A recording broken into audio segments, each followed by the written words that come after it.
আজি এসপ্তাহ হৈ গ'ল আমাৰ লাইনটো নাই। লাইনমেনক ফোন মাৰিলে গুৰুত্ব নিদিয়ে।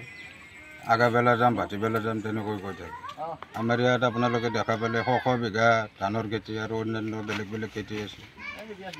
ৰাইজে ইয়াত বেলেগতো চৰকাৰী সাহায্য পোৱাই নাই। নিজৰ গাঁঠিৰ ধনেৰে খেতি কৰিছে, মটৰ নিজে কিনি আনিছে। গতিকে লাইন যদি এসপ্তাহ নাথাকে, মাটিবিলাক ফাটি গৈছে, ধান মৰি যাই আছে।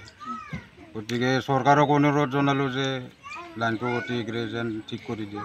কি বেয়া হৈছে লাইনটো কি বেয়া হৈছে আমিতো নাজানিম। এতিয়া লাইনমেনক তাৰ পৰা ক'লে কৈ ট্ৰেন্সফৰ্মাৰ বেয়া হোৱা বুলি, কিন্তু ইহঁতেতো ইয়াতে আমি দেখা নাই।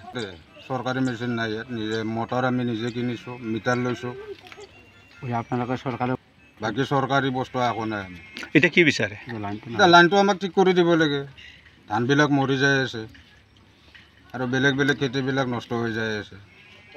খেতি কৰি যদি আমি খাৱাৰ কাৰণে খেতি কৰিছোঁ, অন্নমুঠি যদি সময়ত নাপাওঁ কি খাম আমি? ৰাইজে কি খাব? এক লৈ সেইকাৰণে প্ৰতিবাদ কৰিছে। হয়, আমাৰ খেতিটোৱে মেইন বস্তু। খেতিটোৱে যদি আমাৰতো আৰু বেলেগ ইনকাম নাই, আমাৰ খেতিৰে ইনকাম। খেতি যদি আমাৰ নাথাকে তেতিয়াহ'লে আৰু আত্মহত্যাৰ বাহিৰে আমাৰ বেলেগ পথ নাই।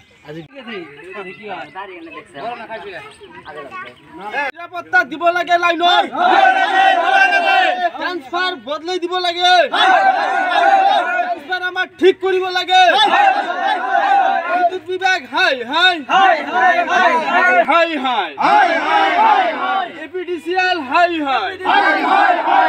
আমাৰ কৃষকসকলৰ পানীৰ যোগান ধৰিব লাগে, পানীৰ যোগান ধৰিব লাগে।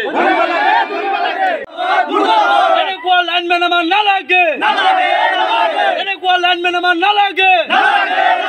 ৰাইজৰ নিৰাপত্তা দিব নোৱাৰা লাইনমেন আমাৰ নালাগে।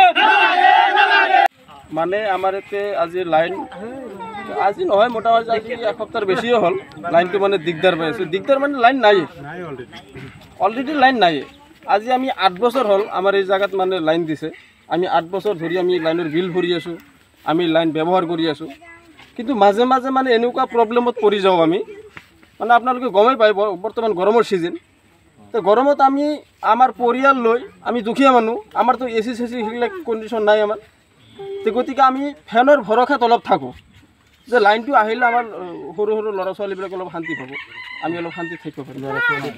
তাৰ ভিতৰতো মোটামুটি এসপ্তাহ যদি এটা জেগাত যদি ইমান গৰমৰ মাজত যদি লাইন নাথাকে, তেনেহ'লে সেই লাইনটো দি আমি কি কৰোঁ? সেই লাইনমেনৰ ওপৰত মানে অতি সোনকালে মানে বিহিত ব্যৱস্থা ল'ব লাগে। লাইনমেন নাহে, সি ঘৰৰ পৰাই কৈ থাকে যে কিবা বেয়া হৈছে।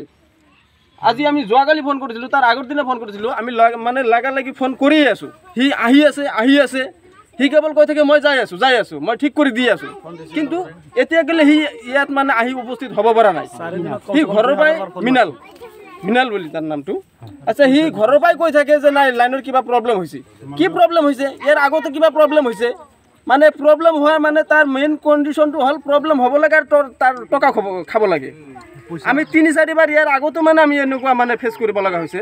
মানে সি ঘৰৰ পৰাই কৈ থাকে যে ট্ৰান্সফৰ্মাৰটো বেয়া হৈছে, ট্ৰান্সফৰ্মাৰ পাৰ্টছ আনিবলৈ মানে 1500 টকা লাগে বা 1200 টকা লাগে বা 2000 টকা লাগে।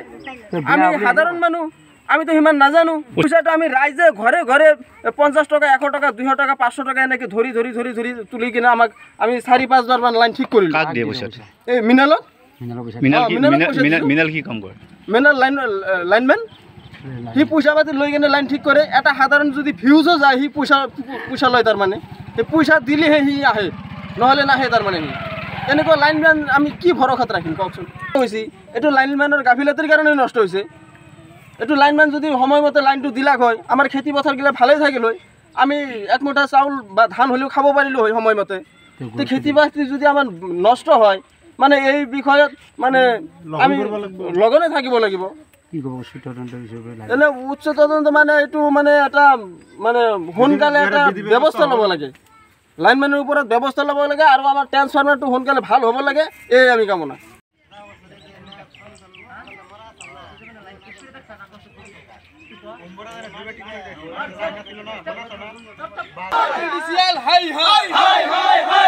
কৃষকসকলৰ পানীৰ যোগান ধৰিব লাগে।